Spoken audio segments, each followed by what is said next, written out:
Snakes. They are one of the most fearsome creatures on the planet. And Asia is the hotspot where you are most likely to get bitten. But which are the deadliest? And should we be truly afraid?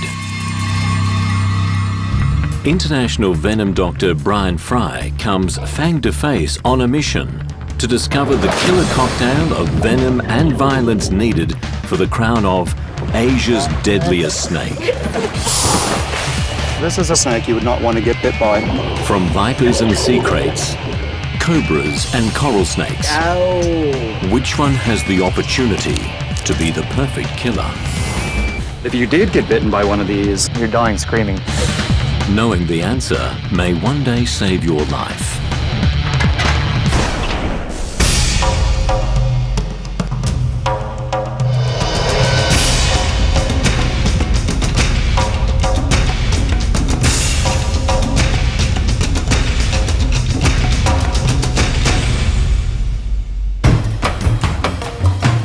Brian Fry is one of the world's leading venom experts. Where most of us would flee, he deliberately seeks out danger. What a little beauty! He studies scorpions, jellyfish, and dragons. But his passion is one of nature's most lethal reptiles, snakes.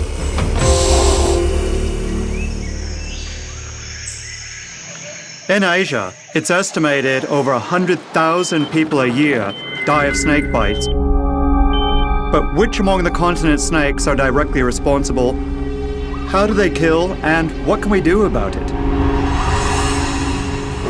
To find out, I'm going across Asia to track down and rate its deadliest snakes.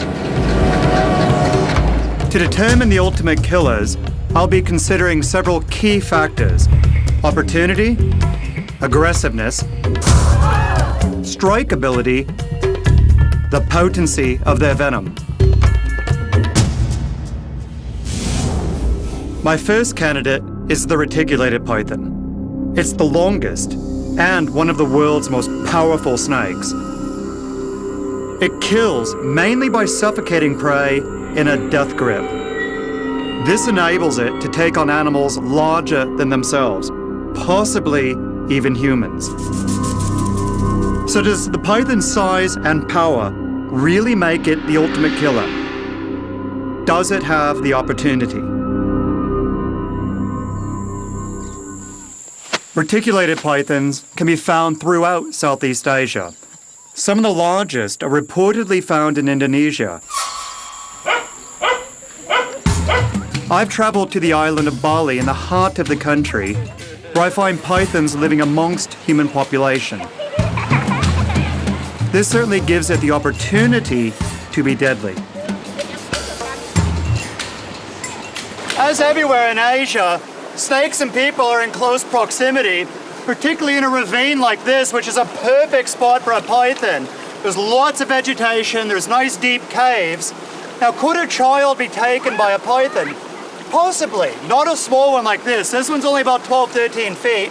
A big one, a 25, 28 footer, certainly could take and eat a child. There have been reports of this, but they're very rare and they're very difficult to substantiate. So it seems that opportunity hasn't made pythons deadly to us.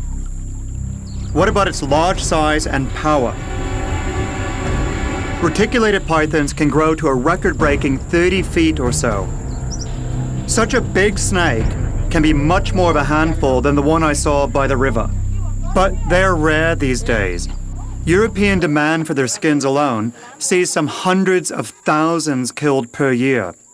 These days, the only sure place to find a big one is in the zoo. He's a little bit grumpy today. I would love to see one this big in the wild, but most of the ones that we're going to find on this island are going to be much smaller, probably around 3 to 4 meters or 12 to 14 feet. Ones this big, you'd have to go to some of the islands like Sumatra to still find ones like this. Obviously, the python has the aggression to be a threat, but the danger of facing a big one is slim. But what about its mythical ability to constrict and swallow a human being whole? Ron Lilly, aka the Snake Man of Bali, is frequently called out to catch threatening pythons. Eleanor Carter called him when she discovered a serial cat killer in her house. It was about 4:30 a.m., I think, and I found the snake stretched across my dining room floor, staring at my two full-grown cats who seemed quite mesmerized by the python and about to become breakfast. A month earlier, one of the neighbor's cats was not so lucky and was found constricted before the snake was chased away. This X-ray shows what the cat could have looked like if the python had the chance to swallow it. It's clear that the bones aren't broken, just squeezed. Without breaking any bones, it seems unlikely that even the largest python could make an adult human fit. Gotcha.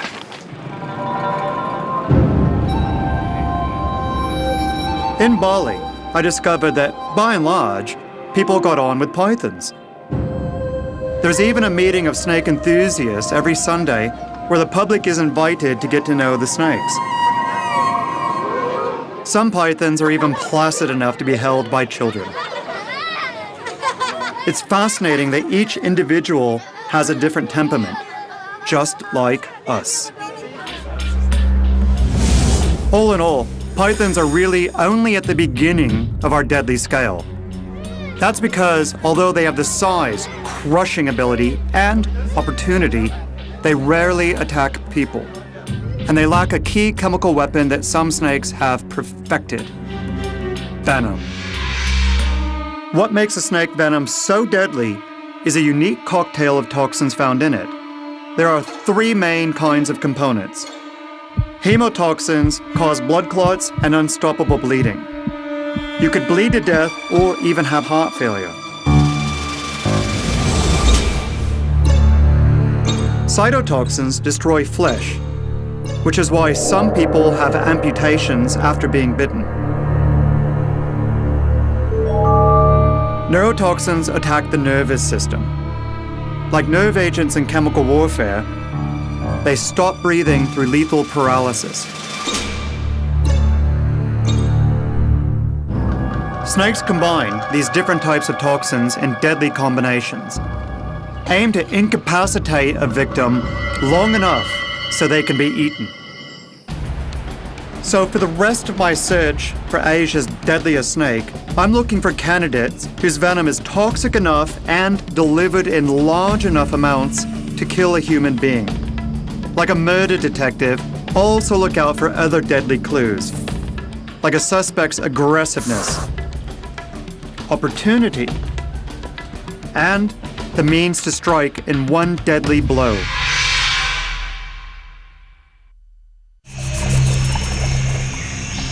My search for Asia's deadliest snake leads me to the mangroves of Kedah in northern Malaysia. There's a potential candidate here that has venom as toxic as a cobra's. We're working the edge of the riverbanks here, and it's a particularly good spot for a lot of venomous snakes. The snake I'm really looking for is proving rather elusive. Just when I was about to give up my current location, I hit pay dirt. Oh, it's a big one!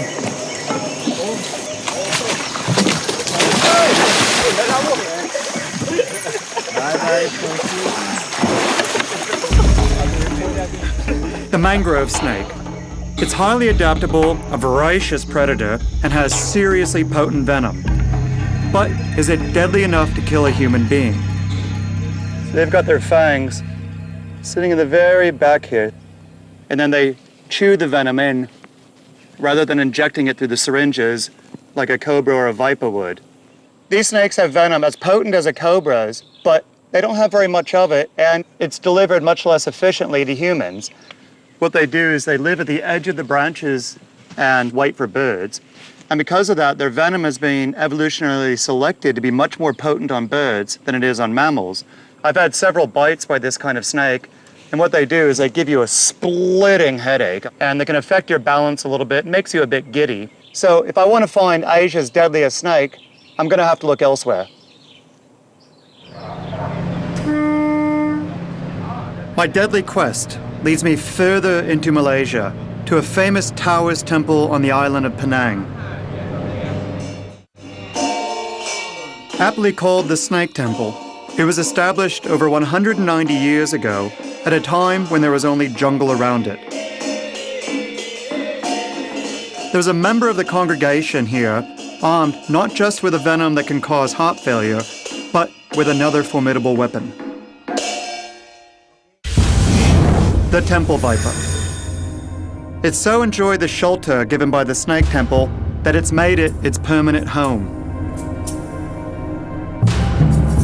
Besides its toxic venom, part of the Temple Viper's deadliness is due to the surveillance intelligence it gains from the two special pits on either side of its nose. They're sensitive organs that detect heat.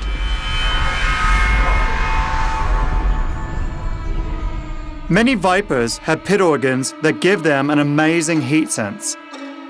This blue balloon is full of cold water, and although it's put right in front of the snake, it won't strike at it. This red balloon is full of warm water.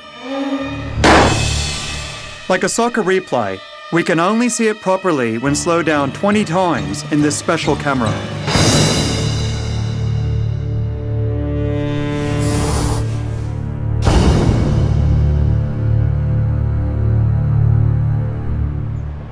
But is the Temple Viper's heat-sensing ability and toxic venom deadly to the Snake Temple visitors? To find out, I seek out the temple's chief custodian, Lim Soon. So, have tourists ever been bitten here? Yes.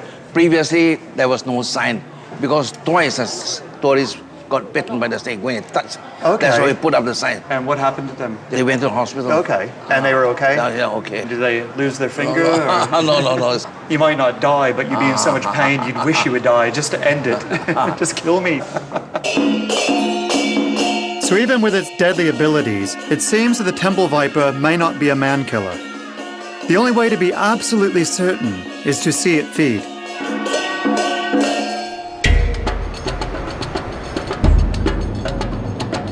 I head deeper into Penang's southern jungles to find a site that's rumored to be a mecca for temple vipers.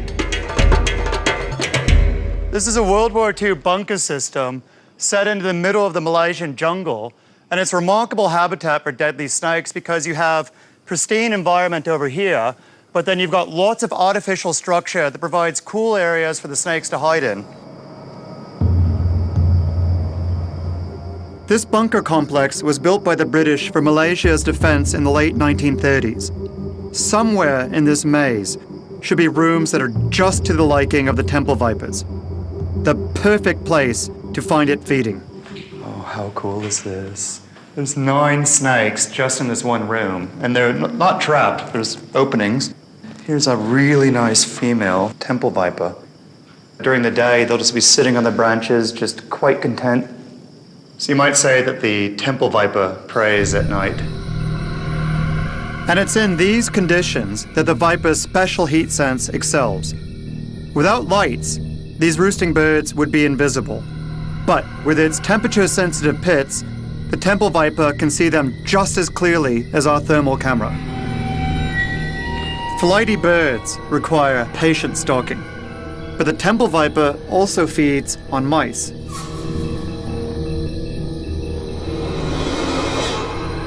The temple viper's venom causes blood clotting and heart failure.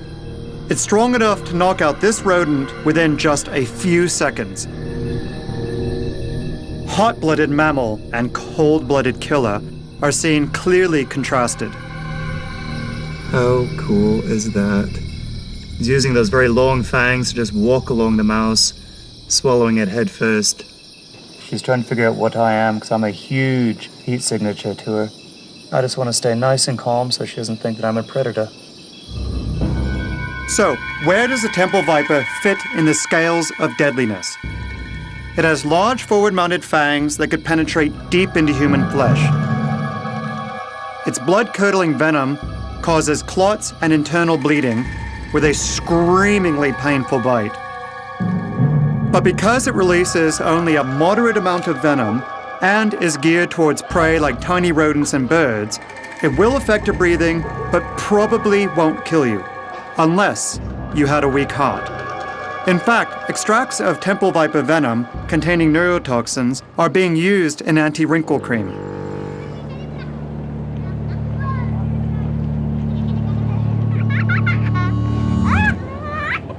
Some of Asia's deadliest snakes are found not on land, but at sea.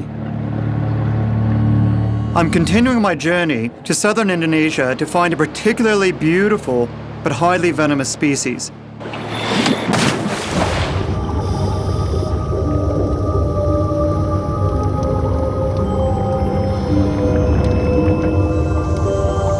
I've found that standing on my head, looking into cracks, is the best way to catch up with this snake.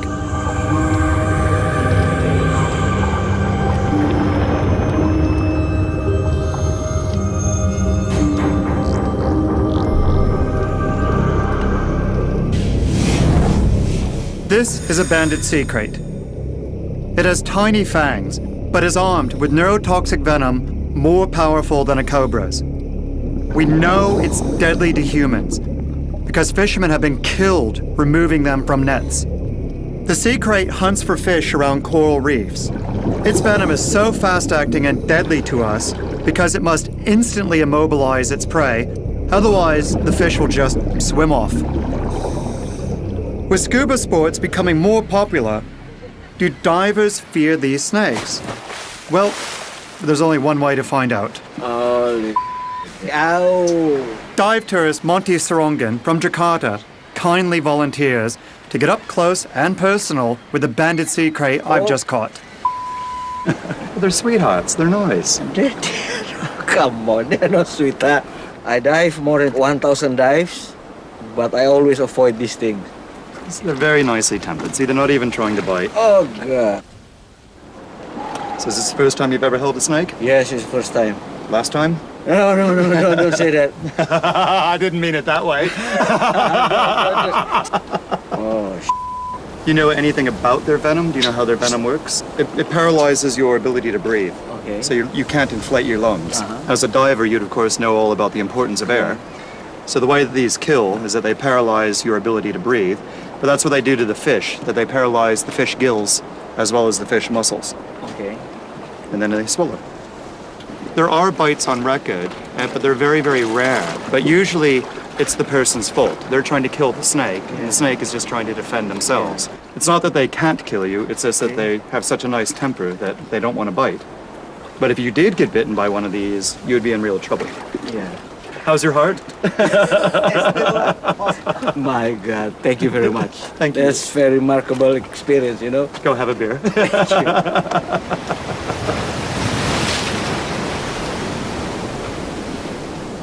The banded sea crate has another deadly trick up its sleeve.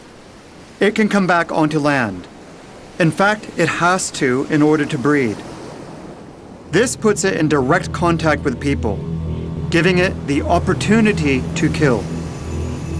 But oddly, deaths are rare on this beach in Bali. In fact, banded sea crates here are not feared, but worshipped.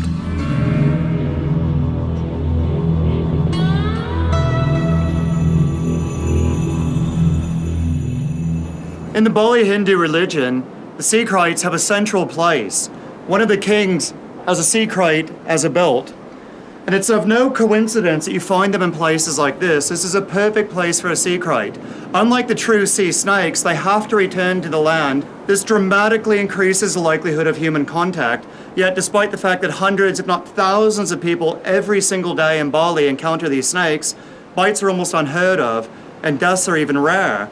That's because they have such a sweet, gentle personality. And it's a good illustration how the concept of deadliness has to include the relative personality of the animal itself.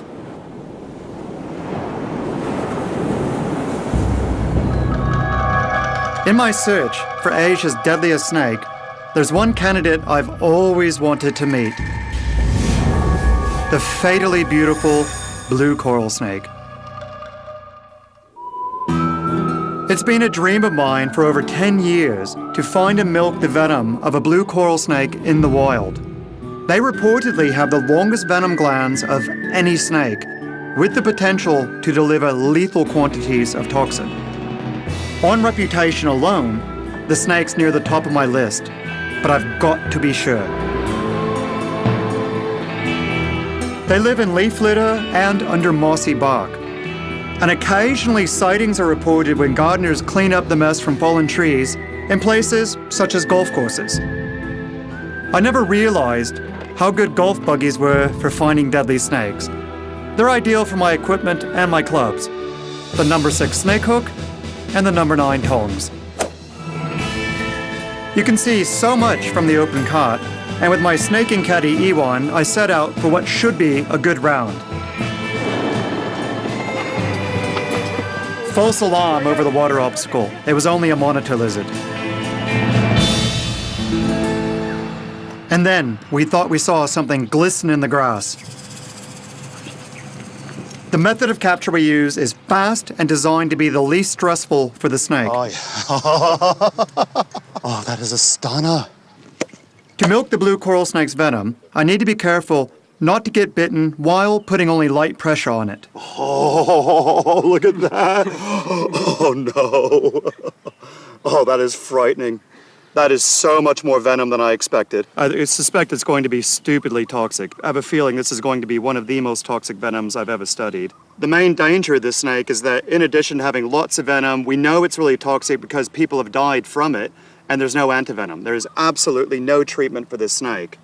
Oh, this is so a snake you would not want to get bit by. Symptoms from a bite with this kind of snake, it's going to be the classic neurotoxic, where it's going to paralyze your diaphragm. If you can't move your diaphragm muscle, that's the one that inflates your lungs. No diaphragm, no lungs, no air, no oxygen, no life. Besides finding the deadly blue coral snake in the wild, my other biggest dream is to study its infamous venom glands. At the Raffles Museum in Singapore, I get my chance. Curator Kelvin Lim invites me behind the scenes to dissect one of their preserved specimens and discover its deadly secrets. It's a very rare snake, so it's going to be a very unusual animal to find. Who would see this in Singapore, and where would they be seeing it? Members of the public, Okay. people who go jogging in the forest parks. And they know this snake? Yeah, it's a very beautiful snake, so it's hard to miss if you do see one.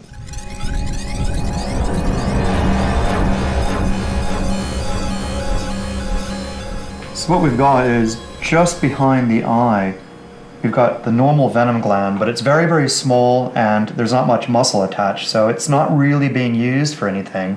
But then we've got these two extraordinary thin ducts running along in here, and then we have these two absolutely extraordinary venom glands that go all the way down here on the body. It's an amazing delivery mechanism, and I've never seen any snake like this in the world. This is an absolutely unique animal.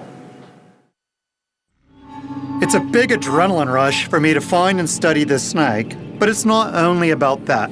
There's a real purpose here. Because without studying such deadly venom, we can never make a cure, the antivenom. And there's the chance we discover really useful medical compounds. Ironically, antivenoms are in plentiful supply for the deadlier snakes I'm looking for next. But whether they can really cure, or if you can get to them in time, is another question.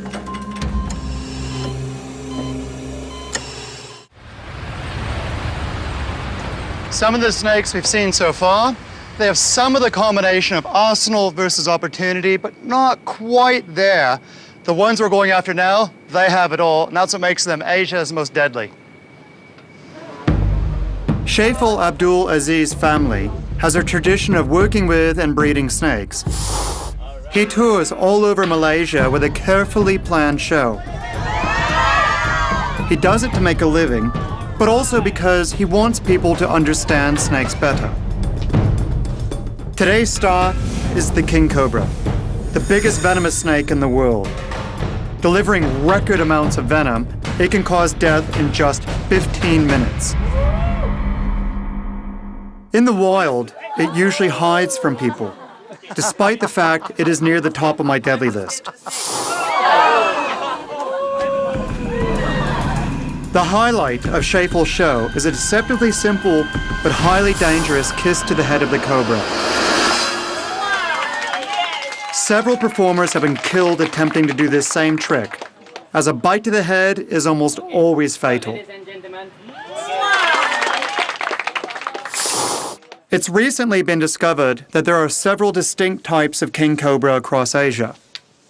I want to study the differences in their venom, and Schafel gave me the opportunity to get some from this awesome Malaysian species. The lethal dose for a king cobra is probably somewhere between 30 and 50 milligrams on the human. In one milking here, we got about 15 to 18 times the amount that it would take to kill one person. Sadly, these magnificent snakes are under threat in all areas of Asia. But in the southwest of India, at the Agumbi Rainforest Reserve, the king cobras are still king. My guide Gowrie took me there to see the work being carried out at the reserve's research station. It hopes to help the king cobras and humans live side by side. The researchers have put minute radio tracking tags into 2 adult king cobras in order to learn how they roam within the rainforest. The devices weigh a mere 25 grams, which does not hinder a nearly 10-foot-long snake. This is why we came to the Agumbi Rainforest. It's for beautiful creatures like this. I don't know who's more entranced, me with her or her with me. We're not taking our eyes off each other, and she's following my every movement. See, look how reactive she is. King cobras are extraordinarily common in this area, more so than pretty much anywhere else I've been, to the point of where they're getting snake call-outs here about once every day and a half, 2 days, which is extraordinary. Part of it is the cultural aspect where they respect the animals here. In fact, they even worship them. And how could you not? Look at this creature. And sure enough, a call came through later that day on the King Cobra hotline to remove a snake that had been bothering a dog in someone's garden.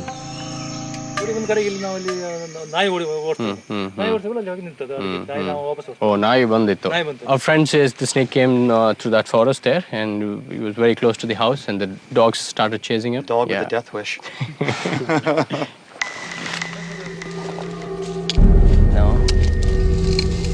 Here it is. Oh, it's a good size one. Whoa, whoa.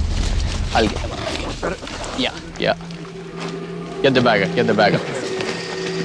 Whoa, that's huge. Can I put it? Yeah, that's good. That's easy. Even though a bite from a fully grown cobra like this could kill you within minutes, the locals have a calm respect for the snake. But it's important to get your bagging technique spot on. He needs coffee, I don't. Let's go. The next day, another king cobra call-out. This one is not quite as feisty and gives us a better chance to get close. Okay. Yes. Come. It's a beautiful female. Ah. Hello, sweetie. She is just a beauty. So king cobra's venom is primarily neurotoxic, and they inject huge amounts of venom. So what they do is they feed on other snakes. That's their specialty. Wow. And they don't want to have anything to do with people. It doesn't want to be here. It doesn't want to have anything to do with humans. And that goes to another major element of our definition of what is deadly, is the opportunity. These snakes don't want the opportunity to bite a person. They just want the opportunity to be left alone.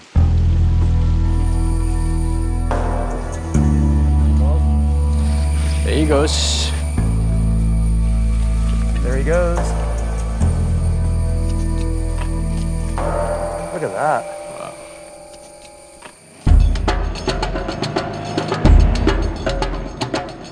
Asia has lots of snakes, but it also has lots of people. That's going to bring snakes and people into direct conflict with each other, unfortunately with disastrous consequences for both. To find my next candidate for Asia's deadliest snake, I head back to Indonesia. I'm after a snake whose venomous bite cripples agricultural workers, especially coffee and tea pickers who spend long hours in the plantations.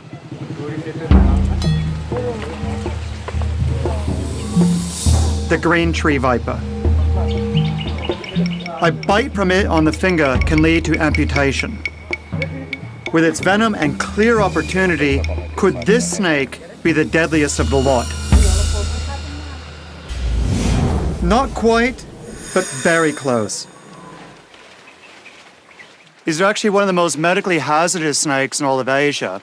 They're not likely to kill you. They might make you wish you're going to die, but the problem is that they're economic death. Imagine you're a coffee worker and your entire livelihood is driven by your hands. Your hands swell up like a surgical glove for 2 months during peak harvest season. You're not going to be able to work and you're probably going to lose your job. That's the major problem with these snakes. So it shows that deadliness is more than just the ability to kill. It's very easy for people to be bitten by these snakes because you can't see it. They've got a counter shading where they're dark green on the top, but then bright lime green underneath. Now imagine a leaf with the sunlight coming down. A leaf's going to be dark on the top and bright colored on the bottom. They fit in just perfect. And they're just sitting there waiting. So someone won't see when they reach in. They're just going to think it's another branch, reach in and grab a coffee bean. Bang. Often people are going to be bitten when they're at this kind of height. So in addition to hand bites, you can have a very dangerous bite to the face or the throat because it's able to enter the bloodstream much faster in a more concentrated wave of venom, as well as something like swelling up the throat and the person can't breathe. The mortality is low with these animals, but the morbidity, the injury is very, very high. Collectively, the green tree vipers account for more snake bites than any other kind of snake in all of Asia. Unfortunately for the Malaysian plantation workers, the green tree viper is not the deadliest viper that calls their workplace home. One of the areas where people and snakes really come in contact is in palm oil plantations like this. And the snake involved is the Malayan pit viper.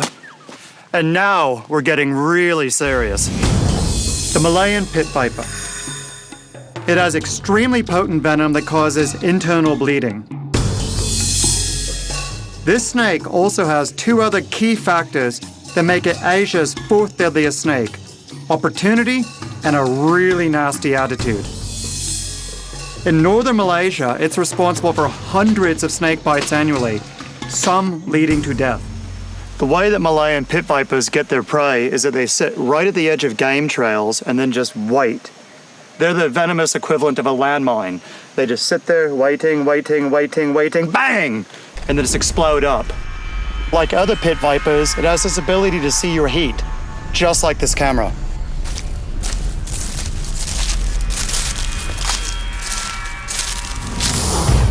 So did you think I was actually going to do that? I'm crazy, but I'm not stupid.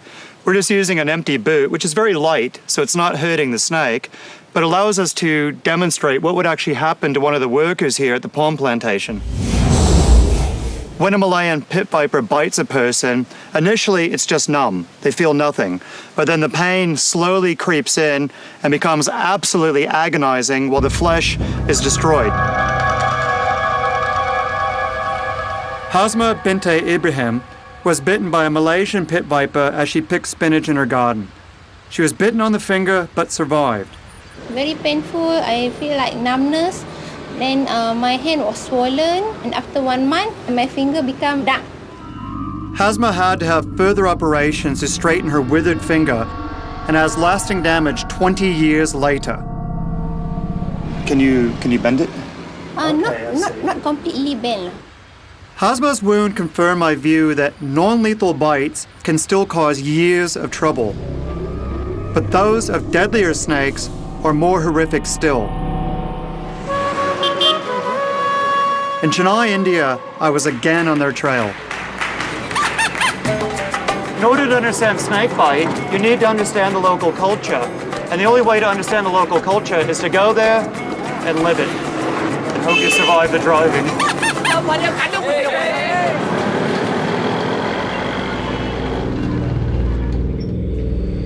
Many people in India use mats to sleep on the floor, potentially putting them in the path of our 3rd most potent killer. The common krait is extremely venomous. It's been said 1 bite is enough to kill 24 men. It is often found around human habitation and feeds at night on rats and other rodent-eating snakes.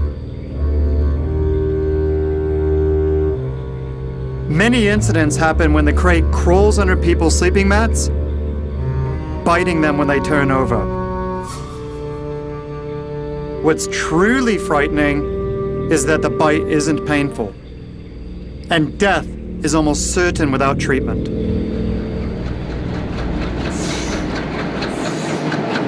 The common krait may be one of nature's ultimate silent killers, but it's got nothing on the final deadly snakes on my list. Here we are in the heart of India, on the trail of our last two snakes. These two snakes are by far the most awesome, yet the most deadly of all the snakes we've seen. Not only do they account for more deaths in India, but they actually account for more deaths across all of Asia.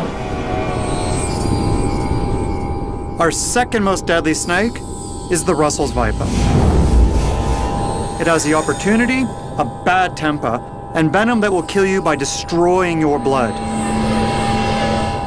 Its bite is so quick, you'd have very little time to react to it.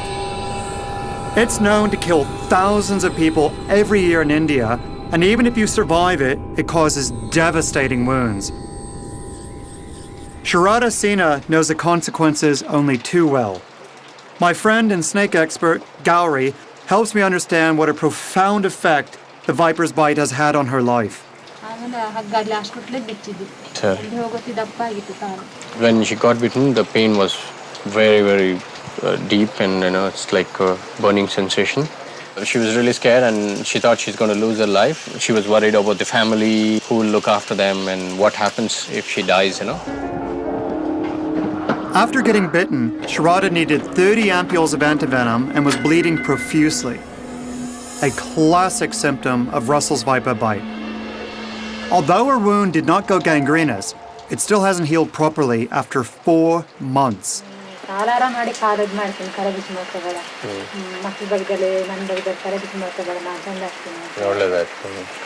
If it doesn't heal or doesn't help her in any way, she'll lose her life. She'll commit suicide, and she'll ask her husband to kill her. Which, of course, he won't listen to. He won't. That's the great thing here, and he says, no, I will make sure that you'll be okay. So this is a Russell's viper. In the Indian subcontinent, this is by far the most medically important snake. The only reason it's not our top snake is because it has a fairly restricted range. But in India, this is the problem animal. Here, nobody likes a Russell's viper. And for good reason, too. They hang out in leaf litter around palm oil plantations and other agriculture uses, and that's where most of the bites are occurring. And what happens is that it has an absolutely devastating effect on the blood chemistry. So unlike the cobras, which affect the nerves, these guys are taking out your blood. You're dying screaming, basically, with a Russell's viper. I cannot think of a worse snake to get bit by. In India, one group of people is very much on the front line when it comes to bites by venomous snakes, like the Russell's viper. They are the self-appointed teams of snake rescuers who remove snakes from people's homes. I catch up with the Tamil Nadu group and was shocked to see some of their working practices captured on their amateur video. Here in a sewer, one of the team grabs the notorious Russell's viper with his bare hands. Again, with this cobra. Working with your bare hands is a sure way to get bit. I decided to take part in their training with professional herpetologist Jerry Martin, who's been working with snakes in India all his life. Unfortunately, with cities growing everywhere, there's a lot of snakes coming into houses. And this niche of the snake rescuer has been filled in most small towns and cities all over the country. But the protocols that they follow, the equipment that they use, and quite often the mindsets that they possess are just not safe. But whenever you have an audience and you're catching a snake that 1.3 billion people are scared of, you feel really great. It's this machismo that basically goes to your head. Hello, darling. The safe way to handle a snake is at arm's length, using special tools to hold the snake gently but firmly. A black bag gives the snake a place to hide. Hold and hook. Perfect. But the fabric must be in good condition. Even so, a snake can easily get its fangs through the bag. No, not your hand. Tongs. Yeah, perfect. Unfortunately for one of the team, the advice had come too late. The snake's bite produced just 2 small pinpricks of blood. Less than 30 minutes later, the snake handler was paralyzed and fighting for his life. A victim of Asia's deadliest snake.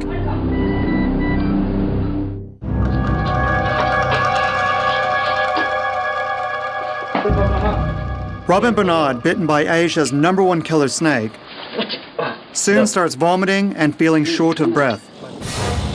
His friend rushes him to the hospital on the back of a motorbike. I was drowsy or something.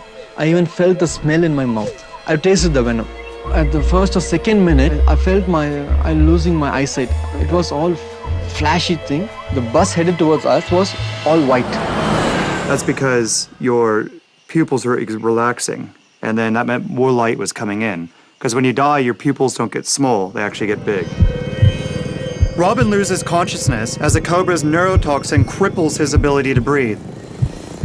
Somehow, even though he is dying, he holds onto the bike. I just said, "Oh, please don't stop the bike." Rushed towards the hospital. Weaving through the traffic, they reach the hospital in record time. Nearly 30 vials of antivenom are used to negate the snake bite's effects. After 4 to 5 hours, I gained my conscious. I saw my wife and child over there. I answered them, "I'll be back, don't worry." Robin was bitten by a spectacled cobra. Its venom contains a powerful neurotoxin mixed together with a cytotoxin that destroys flesh. Paralysis and death may result in under an hour. Though lucky to survive, Robin has drastic damage to the hand where the spectacled cobra bit him over a month ago. It's still not certain if he will keep his hand. And it reinforces why bites from the most deadly snakes are life-altering even if you survive. How do you feel about it now, where an animal that you've tried to rescue has almost killed you? No anger. It's the nature of the snake to bite. If there's one person who knows spectacled cobras all too well, it's snake expert Ron Whitaker.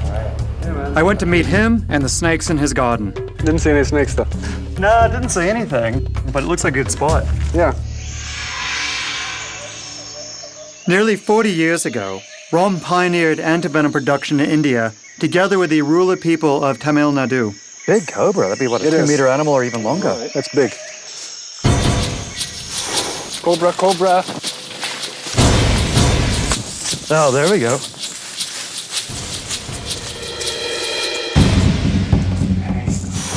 And they're just so tuned into movement. The snake is not taking its eyes off me. Just following everything I do. Having seen Robin's hand, I need no reminder of what a spectacled cobra can do. But it's obvious this snake is wary of me too. The whole point of the cobra's hood is warning. So on the back of it, there's these false eye spots that make it look like it literally has eyes in the back of its head. While on the front of it, there's also false eye spots that make it look like it's a very, very large head. So they're trying to make themselves look big and intimidating. So the cobras really have it all.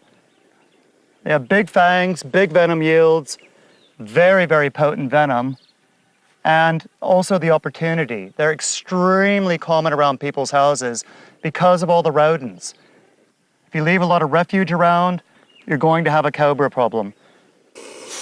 So taking all the variables into account, the cobra, is the deadliest snake in Asia. Every year across Asia, snakes from the cobra genus killed tens of thousands of people. And yet, perhaps with simple awareness, many of these bites would never happen. On my journey across Asia, I've indeed come across some of its deadliest snakes. But they're also the ones I find the most fascinating and perfectly adapted to their needs.